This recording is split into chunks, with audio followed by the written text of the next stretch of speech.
Welcome to Perspective in Practice from Break the Norm Leadership. I'm your host, Rachel Saathoff, and today we have with us Dr. Jennifer Camota Luebke. How are you, Jennifer?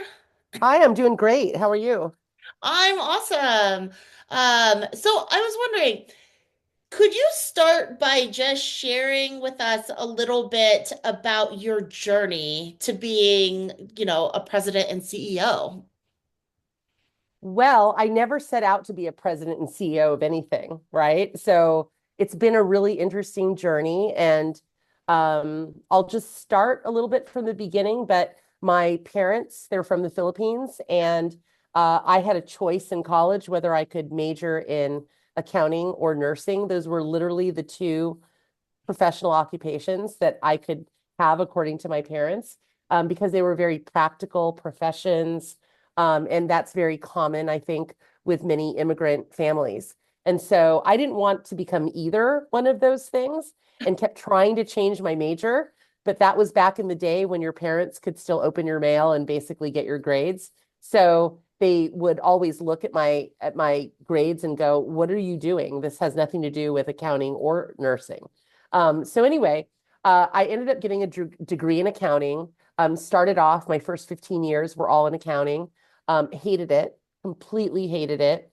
And then really the rest of my career was really shaped by the influence of my son. And so I have an adult son. He's currently, 26. He has an intellectual disability. And really, I was trying to find jobs that helped me be there for him, have a flexible schedule, and or make enough money to pay for all the therapies that he needed and all the, support services that he needed. Yeah. So through that, I went from, 15 years of, progressively higher level accounting, management, and leadership positions.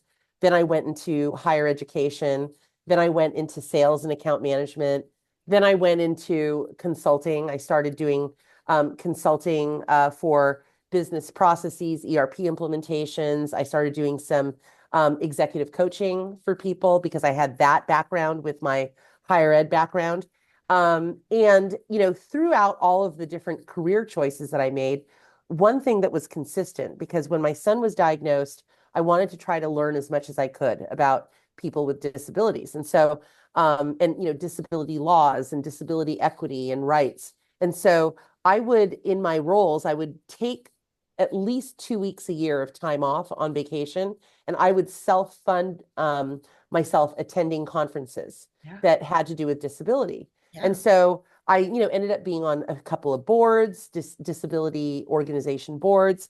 And then one day, I'm doing some consulting work at Facebook, and I got a call from a recruiter who said, "Hey, we're interested in having you, become an executive at a disability organization." And I said, "Well, I don't have that experience." And they said, "Well, we're really looking for someone with a business background, but who has a passion for people with disabilities." And I'm like, "Oh, that's definitely me." Yeah. So I got a job in the industry.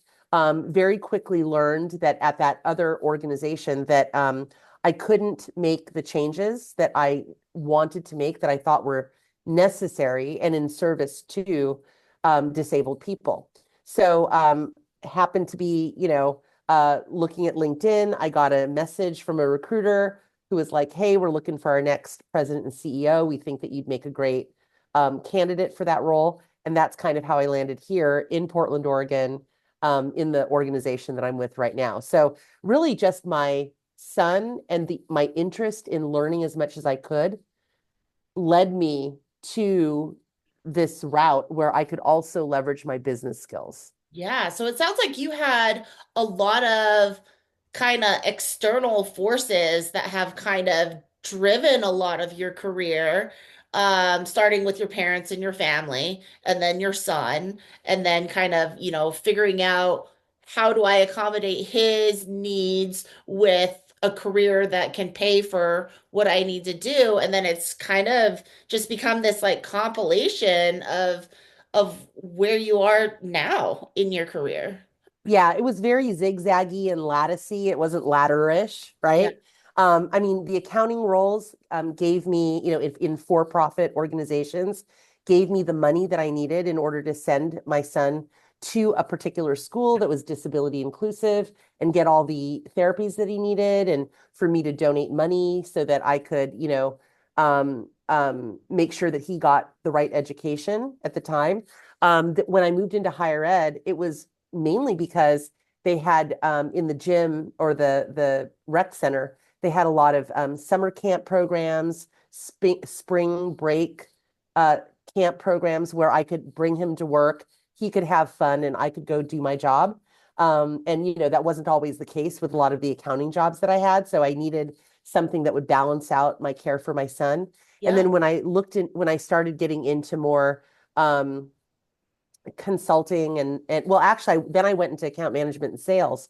And that was because at the time I was getting divorced and I needed to be there for my son who was just entering high school at the time. And, Yeah. he was getting bullied and picked on. So I was like, okay, I need a job where I could make money to pay my mortgage because I was getting divorced and wasn't going to have that help that dual income to pay for it. But Yeah. also I wanted to be there for my son. So when I look at a lot of my life decisions, I mean, they weren't because of my internal wanting to do Yeah. this particular profession. It was, okay, my parents want me to do this, right? And then when I grew into my own and it had my son, it was, what do I need to do in order to make sure I can take care of him? And that Yeah. has been a driving force in pretty much all of the decisions that I've made. And it's a little bit, hard to reconcile that when it's like, well, what about me and what about what I want to do, Yeah. right? And really what all of these, the education that I got, getting my doctorate degree, and doing research in disability inclusion, plus, clearly my love for my son and needing to make sure that he had what he needed to be a fully, thriving adult.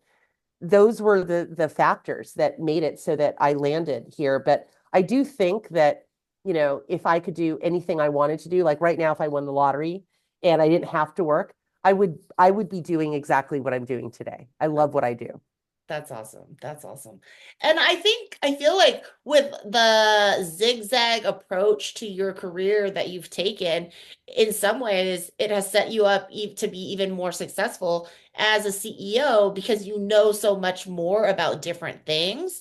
You didn't just take a very like vertical approach where you're really good at one thing. You have kind of done the jack of all trades where you've become really great, learned about a lot of things that have kind of brought you to where you are today. But I heard you say something that kind of makes me want to call you out a little bit because Okay. one of the things you said is, the recruiter called me and said, we're looking for an executive that does this. And like most females, your response was, I don't know how to do that. Totally. Like, I've never been that, but they're like selling you on it Yeah. versus the other way around. They're selling me on the skill set that I have. Yes. And it just kind of makes me really like think about how like you're not the only one that is like that though. That is like CEO, that's not me. Like I Yeah. do this other thing.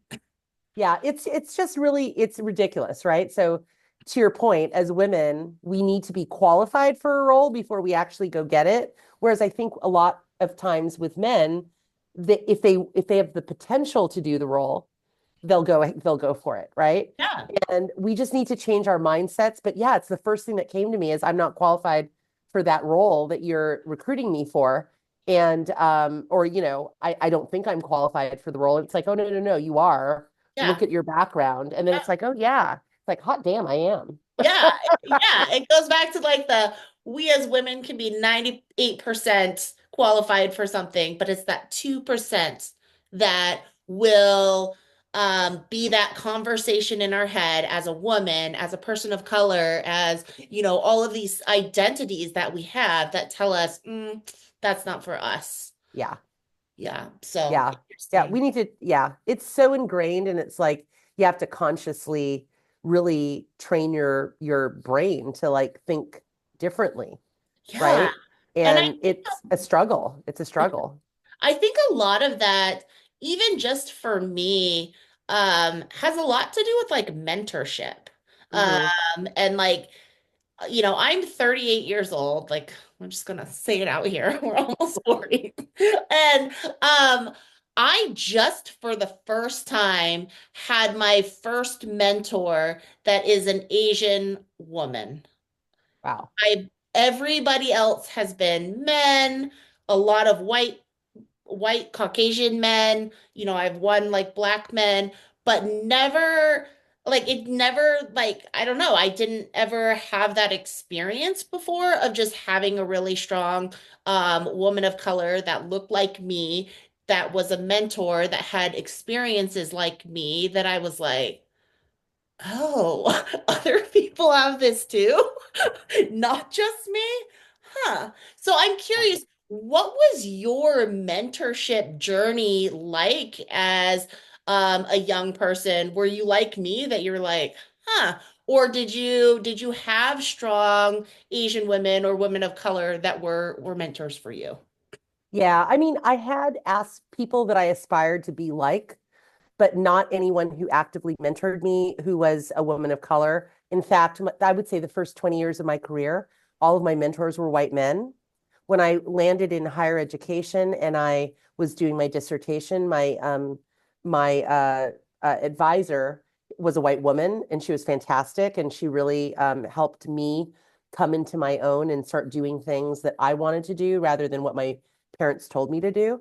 But I really didn't have any, women of color who were actual mentors. I will say, though, right now, there is a woman of color in my life here in Portland who has really helped me understand the Portland, and Oregon,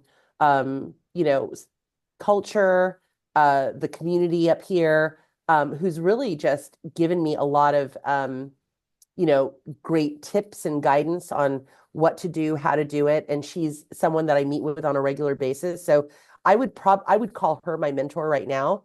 Awesome. And it's the first woman of color who's been an active mentor to me. As far as like people I have aspired to be like, I mean, there are parts and pieces like my mother has always, worked outside the home. And she's always been someone with a very strong opinion. So I get that from my mother. I have two aunts who were when they were alive, and I think one of them is still alive, but one of them who has since passed. But one of them who was a judge in the Philippines, who was very principled, had a lot of integrity, and didn't let, money sway her, because she was bribed a lot, in her role. So I really admired the fact that she was an attorney, she had an advanced education, she was really principled and had a ton of integrity, and that she spoke out. I also, I had another aunt who was a college professor in the Philippines, and then she moved to Nigeria and lived there for about 10 years. And so, again, really admired the fact that she went after her education and then sought to educate others. So, those were people definitely early in my life where I was like, wow, I come from a really long line of women who are, accomplished and who are outspoken. So I Yeah. really admired that about them. And then, then in my career, being here in the United States, where I've lived my entire life, just there weren't those people Mhm. there. I do remember though, when I worked at Genentech, that there was this woman who was, I think she was, I can't remember her title, but she was at a chief level, a C-suite Okay. level. And she was in charge of all of the clinical trials, and she was a Filipino woman. And I just remember a bunch of us were invited to hear different executives speak. Yeah. And when I saw her and I was in that group, and there were about 30 of us in a room asking her questions, the all I just I was like I was like starstruck, Yeah. I couldn't get over that there was this woman of color, and not only a woman of color, but a Filipino woman, right? Who was in that level position. And Yeah. I like was like, wow, that's so cool and so awesome. And there was one other woman who was a Black woman in the same company. And I remember going to her, executive session and hearing all the things that she had to go through. And again, just being inspired by that. So I think that there have definitely been role models, but it's hard to get a mentor. And then as far as a woman of color champion, even harder because it's a lot more rare, Yeah. right? Yeah. So I strive to be that person, for younger women, um, to do that for them, women of color, people of color. I want to definitely help lift people up, to the best that I can do. Yeah.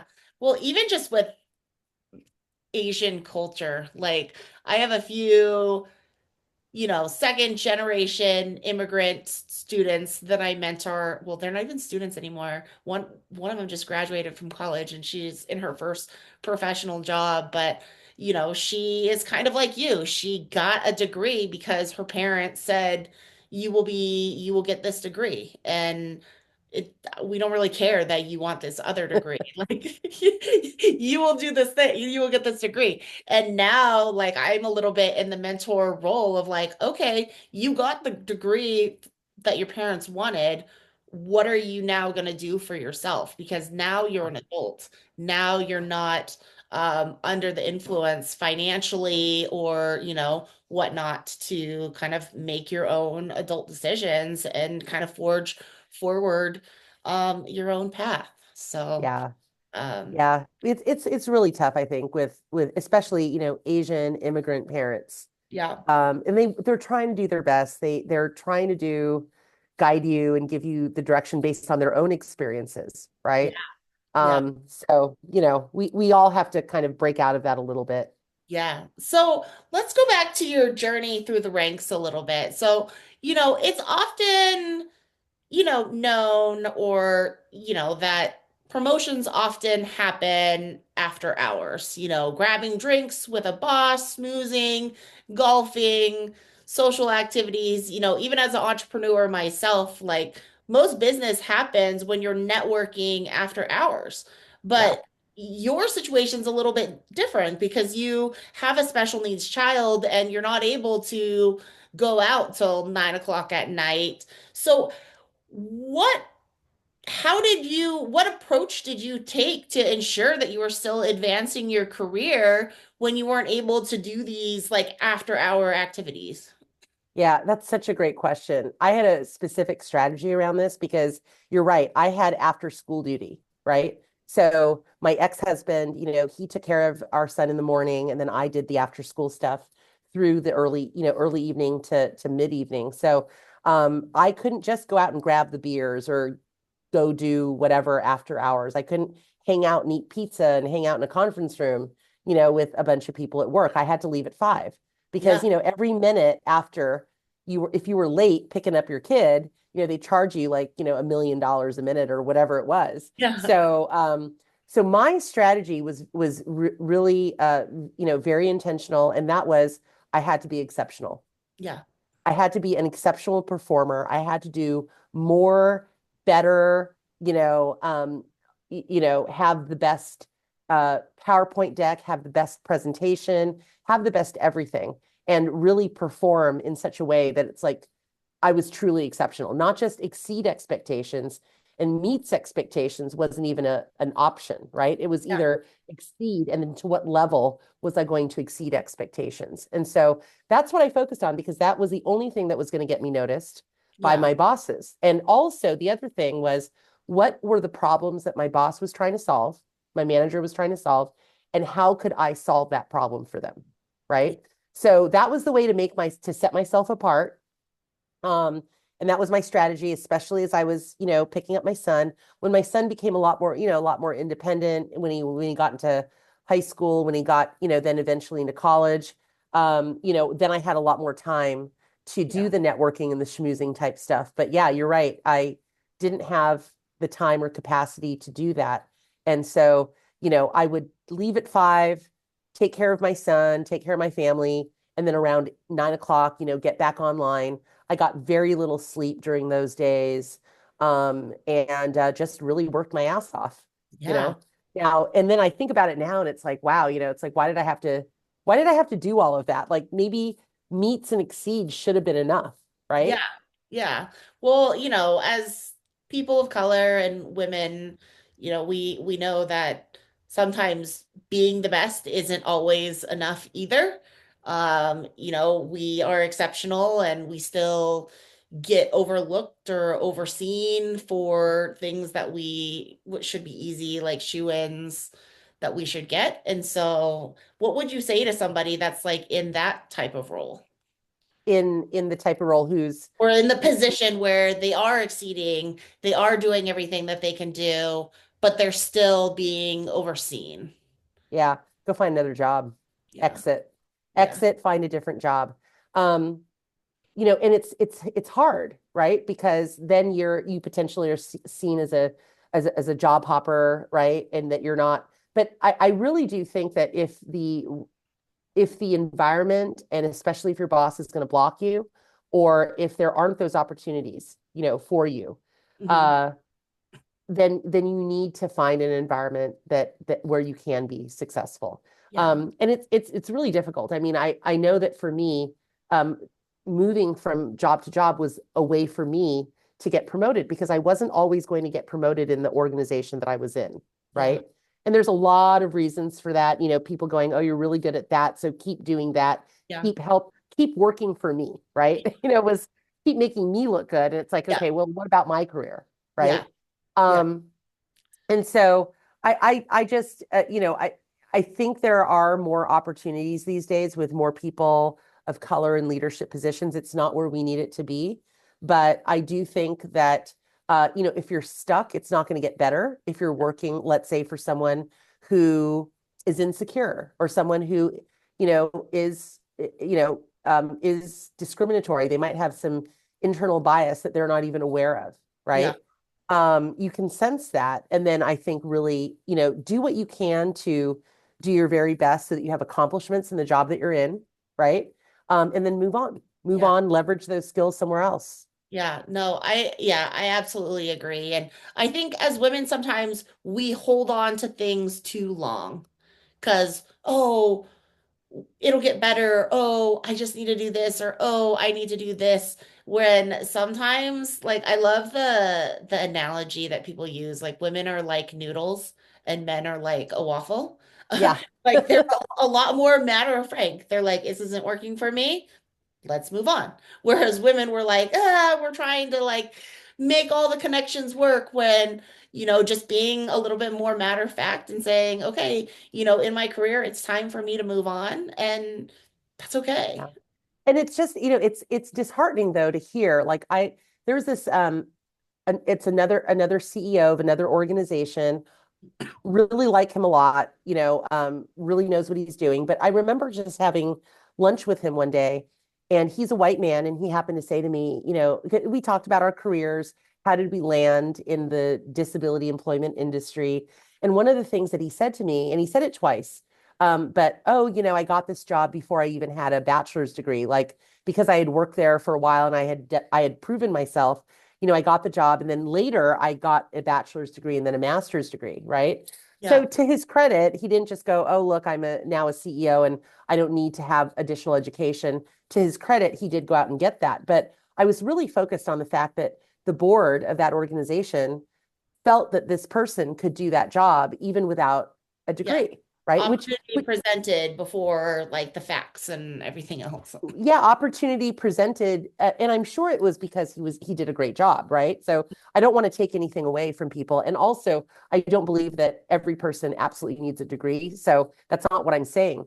But it dawned on me that it's like, wow, I only got a C-suite position, right, in my last organization, and then this one. I have a doctorate degree, an MBA, and a bachelor's degree in accounting. I also have experience in a bunch of different things, Yeah. and leadership positions in a lot of different areas. But I needed to get all of those things Yeah. before anyone presented me with an opportunity that I felt like, quite frankly, I deserved about 10 or 15 years ago, Yeah. right?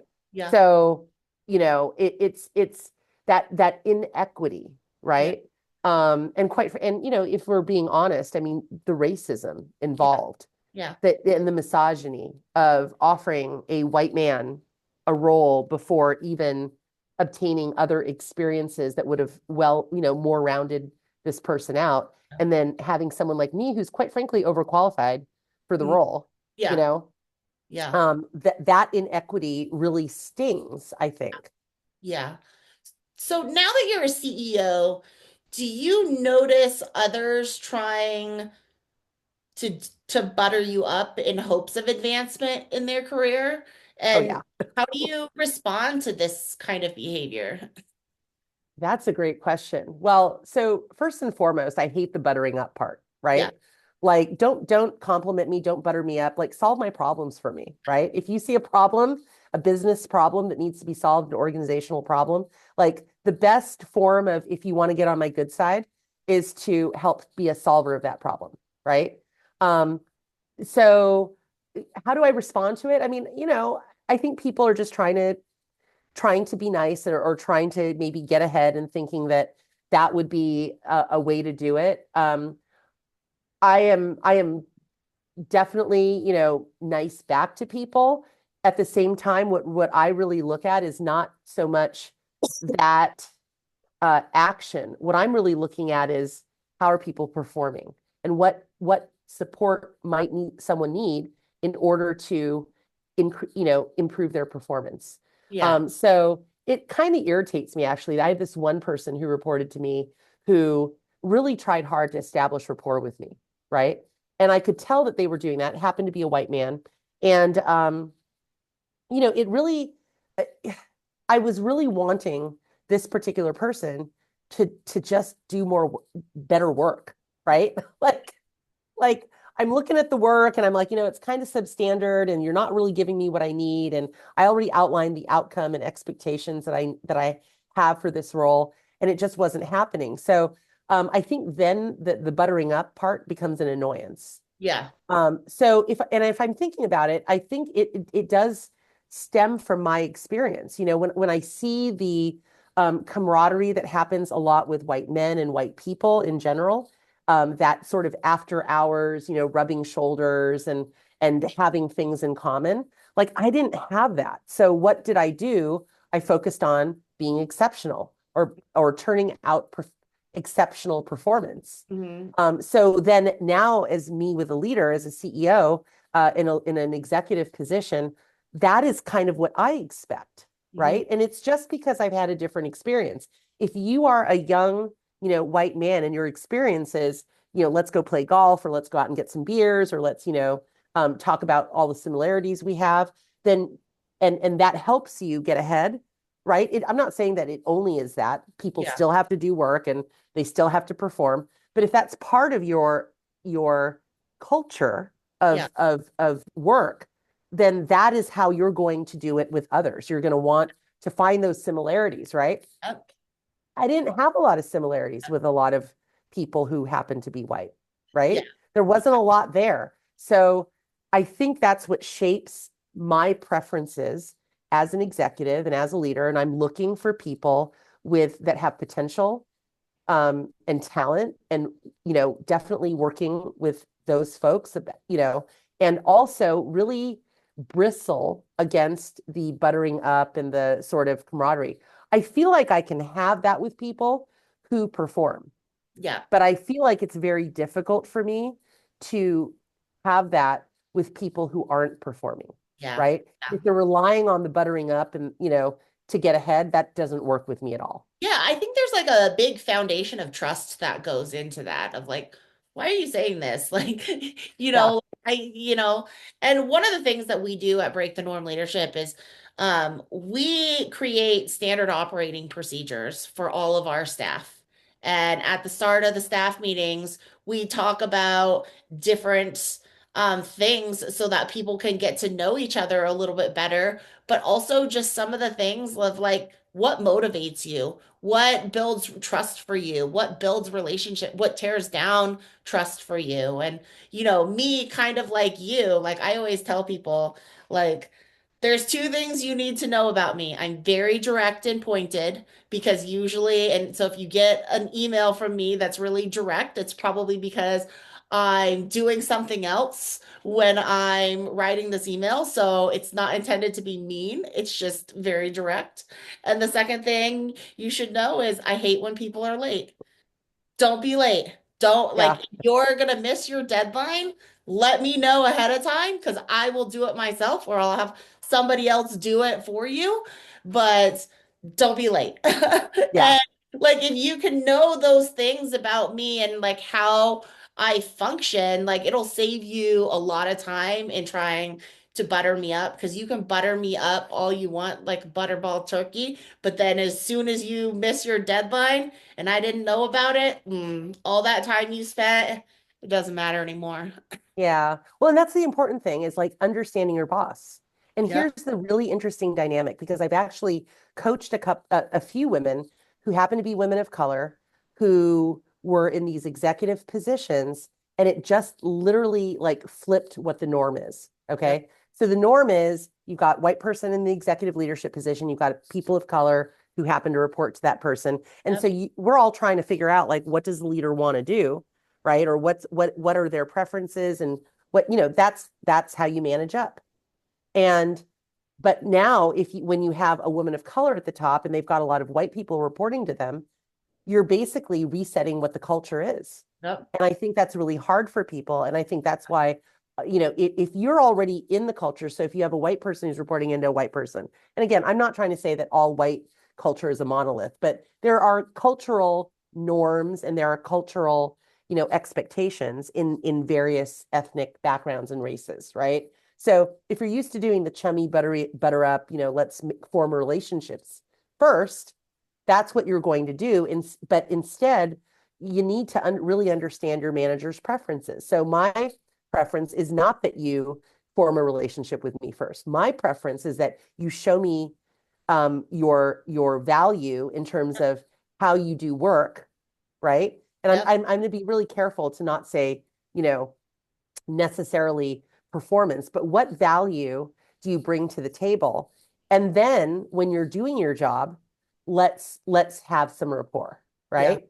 Absolutely. And I really only just realized that about myself and my Yeah. preferences when I got into these executive roles, like my last organization and this organization, which I think confused a lot of people, Yeah. especially people who happen to be white, because they don't have to sit there and understand it so much because they're already in the culture. Yeah. So now they have to understand me, my preferences, and the things that drive me. And I think that there are some people who go, okay, I'm going to make the pivot and make that adjustment. And then others who like never think to center their boss, who happens to be a woman of color, right? And Yeah. go, okay, what do they need to do so that I can make sure I perform against what their expectations are? Never Abs- occurs to them. They're Absolutely. doing the things that they did in their with their previous Yeah. 10 bosses, Yeah, right? yeah, absolutely.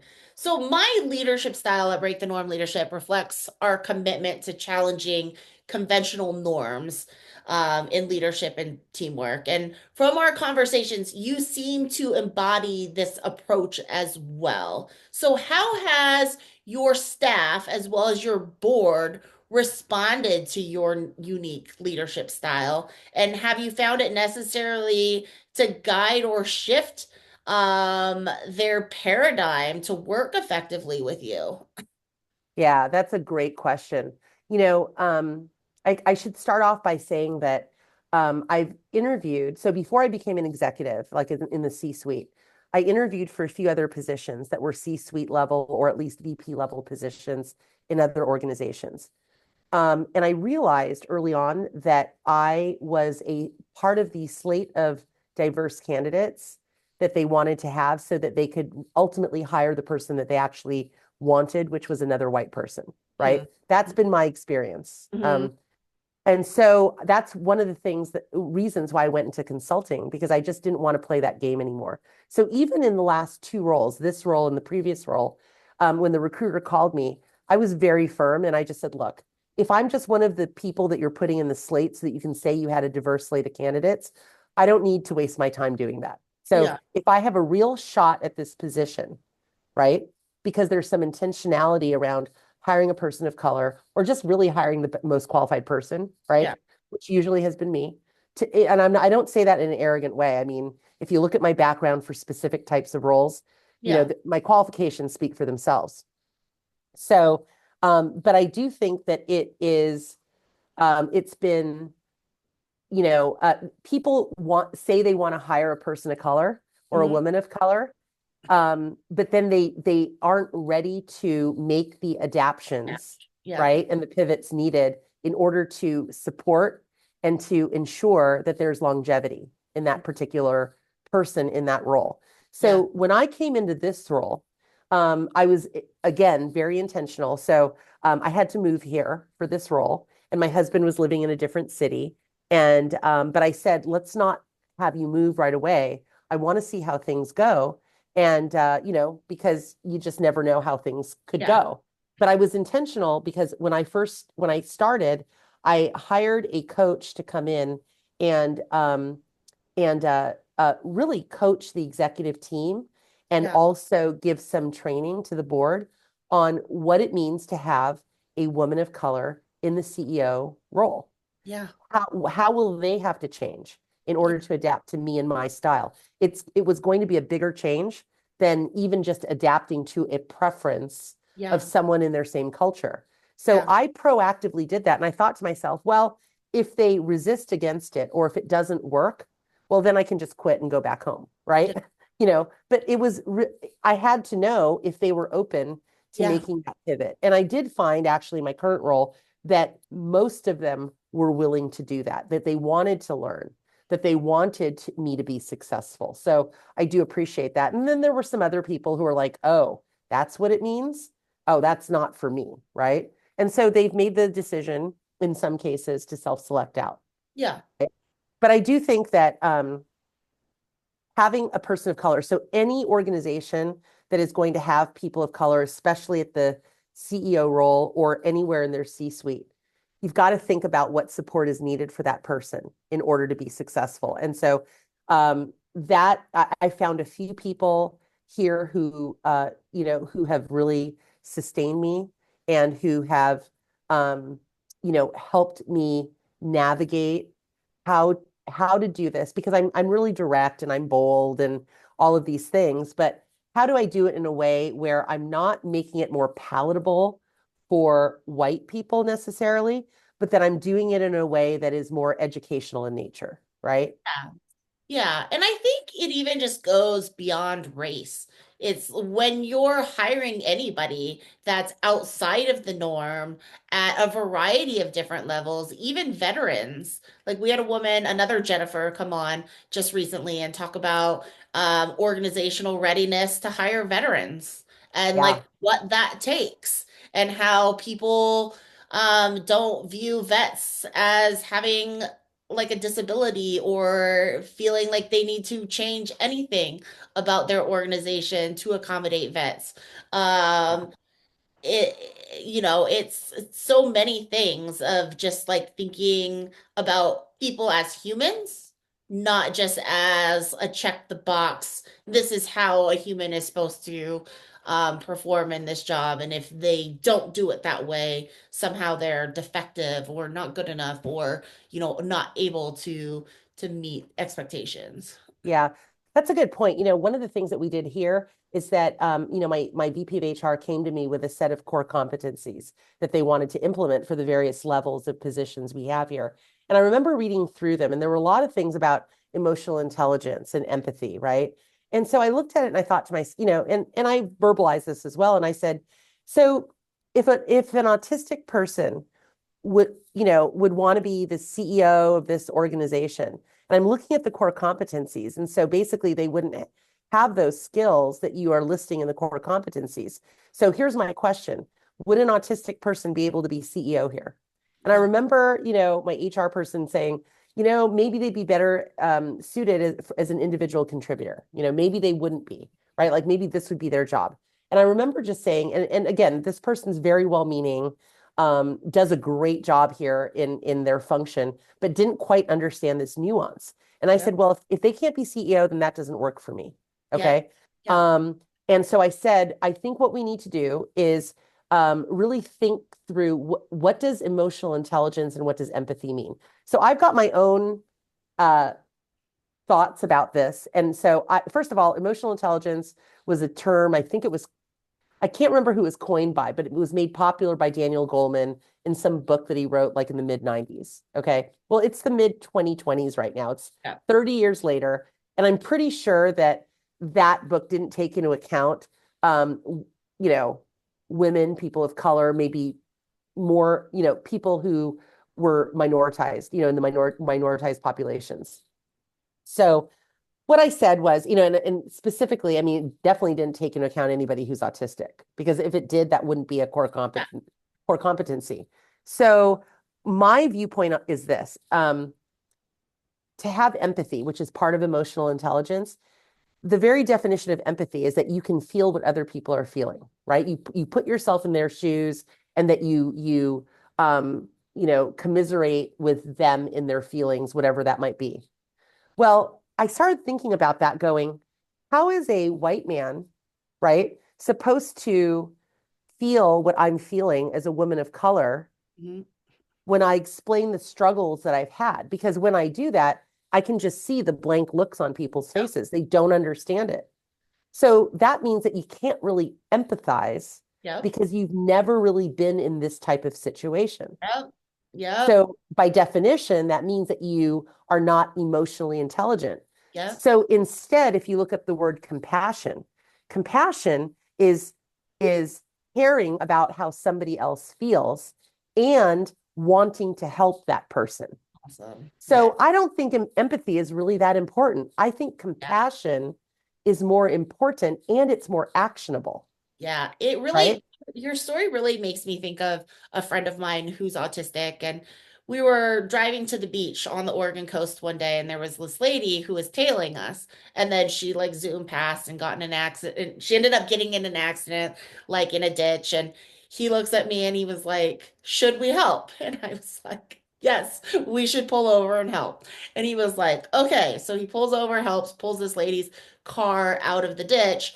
And she comes over and she's crying, thanking him. Oh my gosh, da da da da da.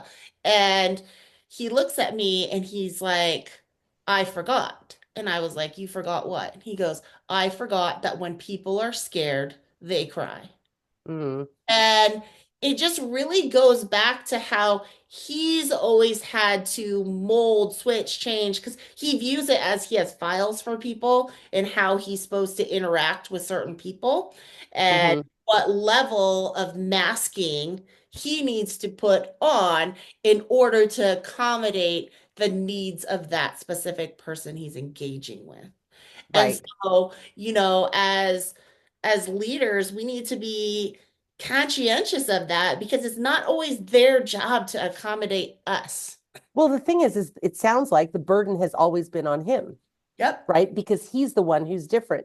He's the one in a minoritized, Yep. population. And that's the thing that I'm trying to break here, right?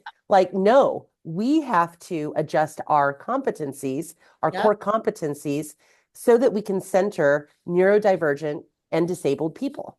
Yes. That's what we need to do as an organization, Yep. and quite frankly as a society, to be Yep. truly inclusive. It's not like, oh, you're welcome here, come on here, and then adjust to our culture. Yep. It's recognizing that different people have different skills and different ways of being and different cultures. And in order to be inclusive and for everyone to be equitable, what you really need to do is center those people and try to find a way to create a culture that Yep. makes everyone equitable. But the Yep. problem is that when you do that with the dominant society, right, the dominant culture in the room, somehow they feel like they're doing more work now than it's like, no, the work has always been done by people who've been marginalized, Yep. right? But you just didn't recognize it because you're safe in your, Yeah. Buckle down. normalized Yeah. culture, right? The Yep. dominant culture. So it's not that you might be doing more work than you did before because you weren't doing any before, right? Yeah. But by a person who's in the dominant culture making relatively slight changes, or relatively, smaller changes, it allows more people to be included. Absolutely. And it allows for that equitable, that feeling that, okay, we're actually equal, because we all know that we're not. Yes. So we have to do those things. And so it's stuff like changing the core competencies, right? So that it centers people with disabilities. Someone with a disability doesn't look at it and go, oh, I can't ever do that. Now, there are some certain things that people can't do, but it shouldn't be, oh, I can't be a CEO because I'm autistic. That Yeah. should never be the situation, Yeah, right? absolutely. So finally, Jennifer, as someone who has defied the odds and succeeded through hard work and authenticity, what's one piece of advice you'd offer professionals, especially those that may not fit the conventional image of a leader? Oh, what advice would I give to someone like me, basically, right? Yeah, for me. Yeah. So this might sound a little bit controversial, okay? But I'm going to say it because I think it's reality. I think that even though we don't want to have to conform or assimilate to certain expectations, I think we have to find the one thing that helps us get in and do that thing. And then the more that we ascend in our careers or the more influence we get or the more power that we get, I think that then we can exert and assert ourselves even more. The thing that I don't want people to do, which I've seen a lot, is you get a person of color, right, who is assimilating, and then they get to that place of power, and then they become like everybody else. Like, racism doesn't have to happen only with white people. It could happen with people of color against other people of Yeah. color. It's internalized racism, right? So never forgetting who you are and what you ultimately want to accomplish. But sometimes in order to get there, you might have to do a little bit of change. Now, people shouldn't have to wholesale change themselves, I don't think. The way that I did it was, again, it was a strategic thing of how do I solve my boss's problems so that I get noticed, so that they think that they believe and it happens that I am there to help them. I am there to support them. I am there to make sure they look good. Okay, Yeah. great. Get that promotion. Now I've got more influence. Now I've got more power.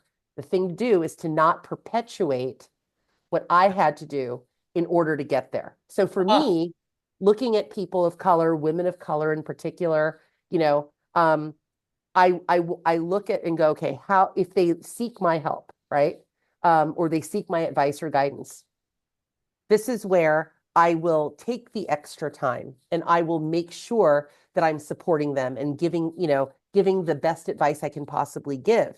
yeah. And then you go, okay, well, what if it's not a woman of color? What if it's a a white man and they're seeking my guidance and my help? I will definitely give it, but it's going to be a little bit different Yeah. because of the perspective that I have. And so it really depends on how open and willing that person is to expand their range of thought and their range of actions, right? Yeah. And how can they be helpful in the overall, equity of people in the workplace? Absolutely. So I Absolutely. think, again, I know that there's a lot of advice about there about being your authentic self and, exit immediately, in which I've actually said today that if people just don't appreciate you, then you need to find a place that does, which isn't always easy for everyone.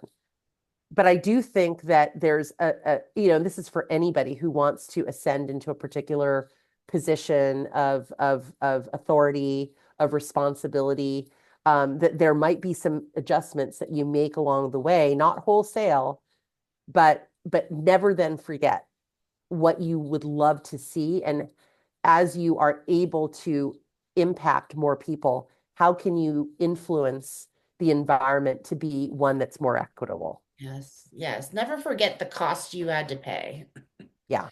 and then improve it. Yeah. So I'm trying to make the cost a lot less Yeah. for people of color, for disabled people, Yeah. for, women of color. I'm trying to make that a lot less. Now, then the question goes, okay, well, what about white people? Well, they've always had the advantage, right? So there's no intention of making, of putting on an artificial cost onto their experience. But by definition, that may happen if you truly want an equitable world. There Yeah. are going to be some changes that they're going to have to make. So, and I think that's hard for a lot of people. Yeah. Awesome. Awesome. Yeah. Well, thank you so much, Jennifer, for coming on and sharing your journey and your leadership influence. It's been a pleasure hearing about your experience and your lessons you've learned along the way. And for viewers, if you enjoyed hearing Jennifer's insights today, don't miss other Break the Norm leadership interviews. And if your organization is interested in learning more about how Break the Norm leadership can help you develop your greatest assets, your people, click the link below. Thanks, Jennifer, so much for coming on today. Yeah, thanks for having me.